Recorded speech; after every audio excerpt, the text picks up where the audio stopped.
ফিরে আসে। এই যে সামনে খোলা জায়গাটি দেখছেন, এটি এরকম ছিল না। গত 1 বছর আগে এই জায়গাটি সংস্কার করা হয়েছে এবং অনেক সৌন্দর্য বৃদ্ধি করা হয়েছে। এখান দিয়ে একটা আন্ডারপাস তৈরি করা হয়েছে। আন্ডারপাসটি খুবই সুন্দর, আমরা এই মুহূর্তে আপনাদেরকে দেখাতে পারছি না।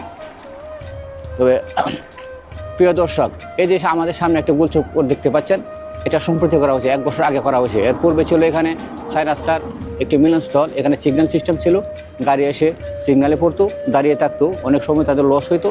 যার কারণে এই দেশের প্রশাসন বা মেয়র এই সিগন্যাল সিস্টেম বাতিল করে নতুন আধুনিক সিস্টেম করে এখানে গোলচক্কর করা হয়েছে। এখন কোনো গাড়ি আর থামতে হয় না, প্রত্যেকেই যার যার গন্তব্যে চলে যেতে পারেন নির্বিঘ্নে, নির্দ্বিধায়। এই গোলচক্কর নিচ দিয়ে একটা আন্ডারপাস করা হয়েছে। এখানে এই আন্ডারপাস দিয়ে সাইকেলের রাস্তা আলাদা, হাঁটার রাস্তা আলাদা, এবং এই যে আমরা দাঁড়িয়ে আছি এই জায়গাটাও দেখতে পাচ্ছেন, এখানে আলাদা আলাদা লেন করা হয়েছে। সাইকেলের জন্য আলাদা লেন, হাঁটার জন্য আলাদা লেন। এই লাইন ধরে এই রাস্তা দিয়ে অনেক হাজার হাজার শ্রমিক, এই যে পাশে শিল্পনগরী জাহাজ নির্মাণ কারখানা, এখানে চলে যায় এবং কাজ শেষে তারা এই রাস্তা ধরেই যার যার গন্তব্যে আসে।